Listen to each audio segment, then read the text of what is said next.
Welcome to I Love This Thing So Fricking Much, a podcast about passion. My name is Sophie Katz, and today I am joined by Ellen Anderson, an all-around nerd and writer. Welcome to the show, Ellen. Thanks so much for having me, Sophie. Thanks for being here. So here's how this works. Ellen will have 3 minutes to talk about something that she loves. This can be a person, place, thing, concept, activity, anything she wants. Our only requirement is that she loves it wholeheartedly and wants to tell us why. Are you ready, Ellen? Yep. All right. Got my timer here. Now, what do you love so freaking much? I really freaking love Spyro. So this game first came out on PlayStation in 1998. So I was a whopping 4 years old, but thankfully I have 2 older siblings and a PlayStation. So my parents got it for us, and it has been with me basically my entire video game playing life. In this game, you are playing as the titular character Spyro, who is this spunky little purple dragon, the only dragon in the world not to get frozen in a spell cast by the character Nasty Nork. Nasty Nork has taken issue with the dragons, saying that he's not smart, he's not a threat, and to top it all off, he's ugly, and so he uses a magic wand and steals all the gems, turns all of the dragons into crystal, and you have to go and rescue them. So it's great. In the very first encounter where you rescue a dragon, this is all kind of being explained, like you have to go find other dragons, talk to the balloonist to go on to the next world and stuff. And Spyro, in his very spunky self, just goes, "What about Nasty Nork? I'm going after him." And I'm very certain that all of his sass and spunk just was actually a great influence on me as a small child, and that is where a lot of my sarcasm comes from. So over the course of the game, you are flying through all these worlds, tackling different monsters, recovering dragon eggs, recovering gems, going around with your buddy Sparks the Dragonfly, and in general, just like inching closer and closer to catching up to Nasty Nork. In order to proceed through the various homeworld and onto the next one, you have to go through the portals and complete enough tasks, whether it's finding dragons, collecting dragon eggs, getting enough treasure, all of that in order to pay the balloonist and go on to the next world. So you don't have to necessarily 100% the game in order to get to the end, but you do have to do enough in order to move on. And I think that actually made it very kid-friendly in a lot of ways, because not everyone is a completionist, and it made it accessible enough for little kids to kind of dink around and kind of stumble into everything and not necessarily have to have all of the skills that an adult gamer might need in order to actually 100% the game. Of course, it was also followed by Spyro 2, Ripto's Rage, and then Spyro Year of the Dragon in 1999 and 2000. Go ahead and finish your thought. And so overall, these 3 games are some of just the core center of my childhood gaming, and I have replayed them many a time. That's great. Thank you for telling us about Spyro today. You're welcome. You mentioned something late in your talk that I was curious about, that it's in a game that's accessible for little kids as much as it is for adults. Can you talk a little more about that? Like how you've had this lifelong love of playing this game? Yeah. So like I said, I have 2 older sisters, and so we've always had video games growing up because it was a very good way for the 4 of us kids, I also have a younger brother, to play together. So when we were first getting consoles and getting video games, of course, we were still very young, and my parents wanted to make sure that everyone could play the games. Mm-hmm. So this being one of the first real games that I actually remember playing and being able to beat, because other games that we had was like the Sega Dreamcast Lion King, which if you have ever attempted that, I only just beat it for the first time as a 27-year-old this summer. Oh, wow. It's hard. All of those Sega Disney games were incredibly difficult.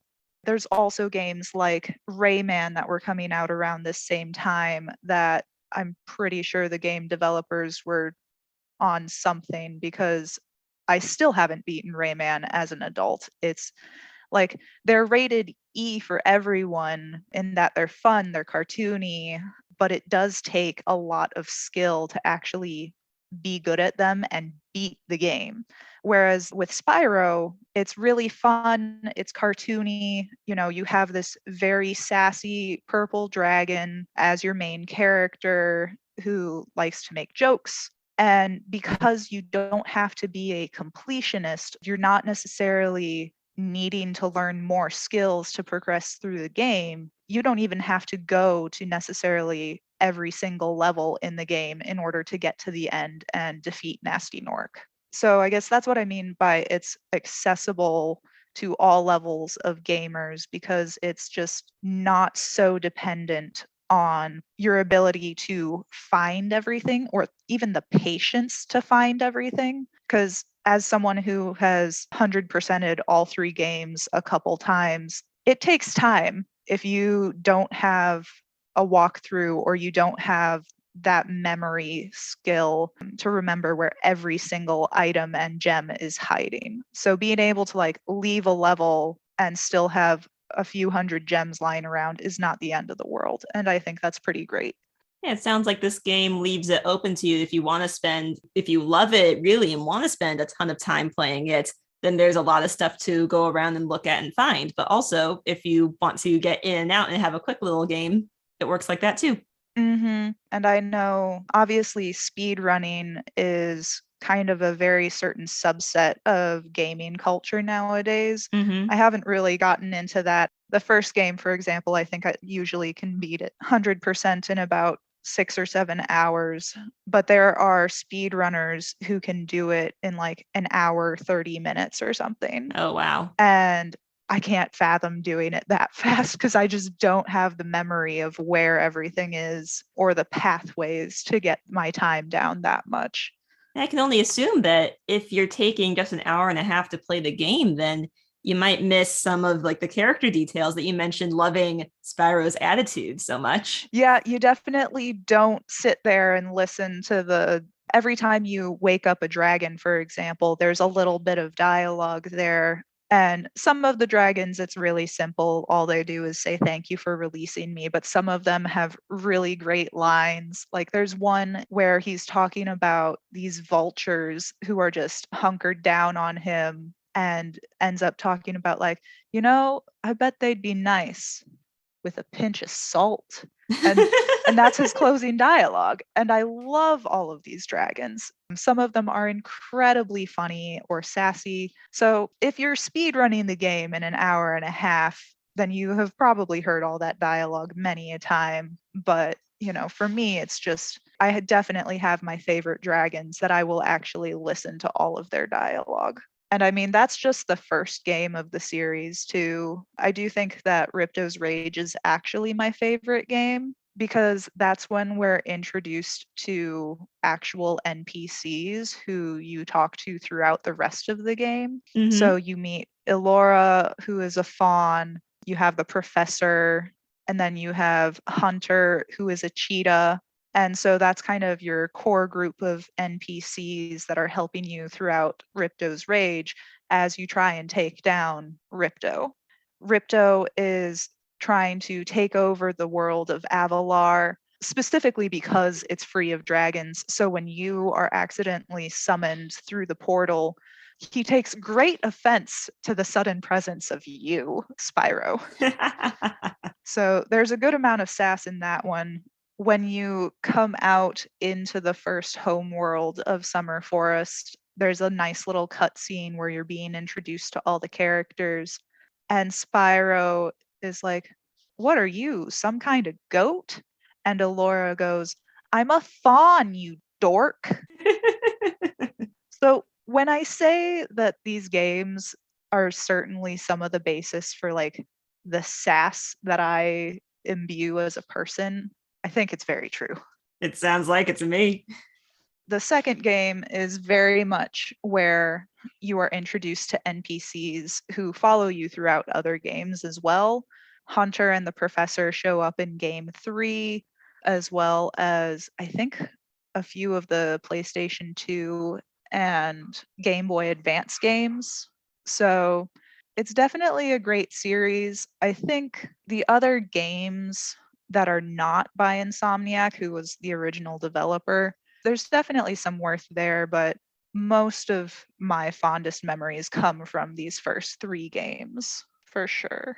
And I think they actually did a really great job with the remaster for PS4 and Xbox One that came out in 2018. So 20 years after Spyro originally got released. So the fact that we could have those 3 games with updated graphics, updated movements, and on a new system that is just much more powerful than the PS1 was a delight to me. Is there anything that you don't like about Spyro? And if so, how do you handle that? I don't know that there's anything in particular that I dislike about it, although there is the Legend of Spyro series where they got Elijah Wood to voice Spyro, and it was just like, I love Elijah Wood, don't get me wrong, but he was not my sassy purple boy that I know and love. Ellen, thank you so much for telling us about something you love today. Yeah, you're very welcome. Like I said, I can talk about Spyro for a long time. And I am happy to listen. And thank you, our listeners, for tuning in today. Don't forget to use the hashtag #LoveThisThingCast to tell us about the things you love. I Love This Thing So Fricking Much is a production of Through the Window Media. This episode was directed and edited by Sophie A. Katz. You can find us at Through the Window on Twitter, Facebook, Instagram, or Tumblr. That is THROU the Window at all those social media sites. Be good to yourself, be kind to each other, and you'll hear from us again soon.